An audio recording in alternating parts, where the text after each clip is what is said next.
যুগে রাবণ রাজা তারে তুমি দিলে, আবার যুগে রাবণ রাজা তারে তুমি দিলে সাজা। রাম রূপে করলে তুমি সাগর বন্ধনে, রাম শ্রী হরি তব চরণে,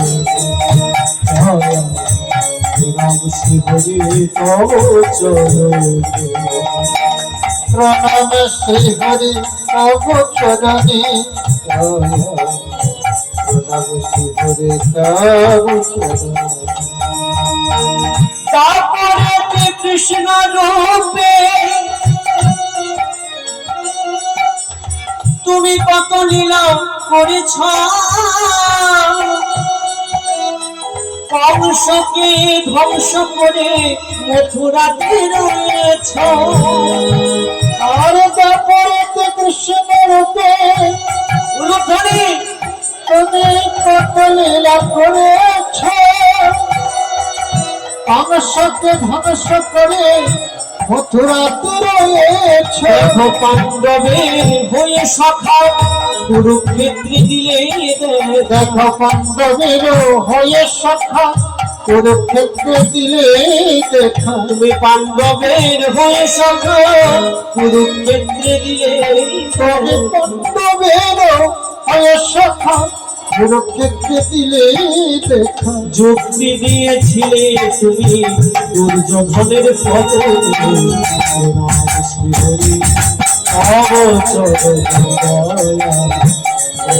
শ্রী হরি তব চরণে, প্রণাম শ্রী হরি তব চরণে, দয়াল প্রণাম শ্রী হরি তব চরণে। সব খেলা সঙ্গ করে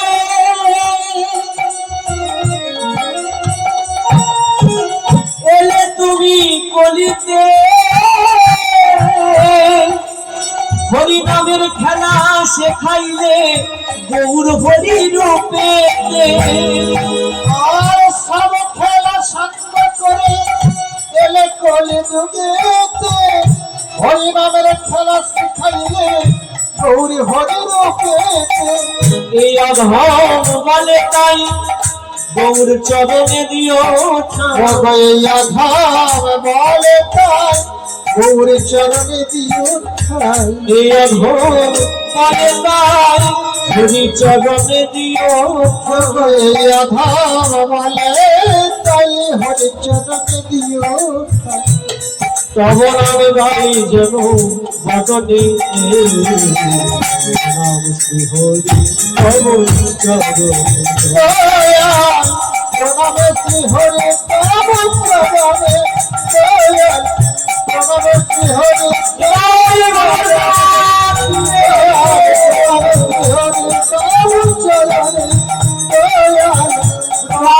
শ্রী হরি তব চরণে।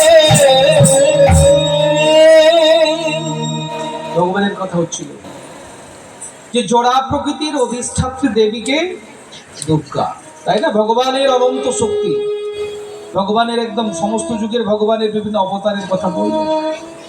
তাহলে ভগবানের অনন্ত শক্তি, তার মধ্যে তিনটি প্রধান শক্তি।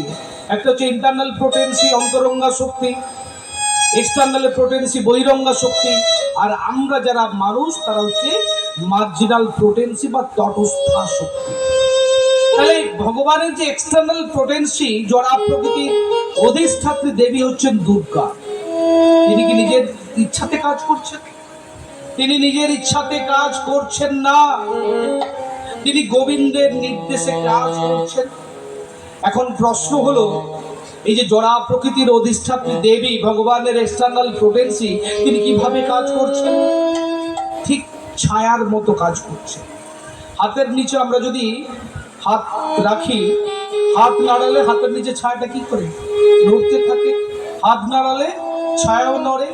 ঠিক সেভাবে আমাদের যে এক্সটার্নাল পোটেন্সির অধিষ্ঠাত্রী দেবী, জড়া প্রকৃতির অধিষ্ঠাত্রী দেবী দুর্গা, তারই নির্দেশে কাজ করছে। অর্থাৎ এই যে নিখিল বিশ্ব ব্রহ্মাণ্ড যে গতিশীল, সেই গতির দানকারী হচ্ছেন ভগবান শ্রীকৃষ্ণ। মানে একবার গতি দান করছে। একটা ট্রেন কিভাবে চলে জানেন কি? ট্রেনের ইঞ্জিনের ক্ষমতা নেই, একটা ট্রেন ইঞ্জিনের এমন কোনো ক্ষমতা নেই যে সমস্ত বগিকে একসঙ্গে টেনে নিয়ে একদম সামনের দিকে চলতে শুরু করবে। প্রথমে ইঞ্জিন কি করে? প্রথমে ইঞ্জিনের পাশে যে বগিটা থাকে তাকে ধাক্কা মারে, সেই ধাক্কাটা সে তার পরের বগিকে দেয়, তারপর সেই ধাক্কা তার পরের বগিকে দেয়। পুরো ট্রেনটা একদম নিউটনের এই সূত্র ধরে ট্রেনটা চলতে শুরু করে। একদম নিউটনের যে গতিসূত্র রয়েছে ঠিক সেইভাবে, মানে পরবর্তী বগিতে ধাক্কা দিয়ে দিয়ে যেমন একটা ট্রেনকে গতিশীল হয়, ঠিক তেমনি নিখিল বিশ্ব চরাচরের একটা গতি অলরেডি দিয়ে দিয়েছে, অটোমেটিক্যালি চলতে শুরু করছে। সেই মূল গতি দানকারী হচ্ছেন ভগবান কৃষ্ণ।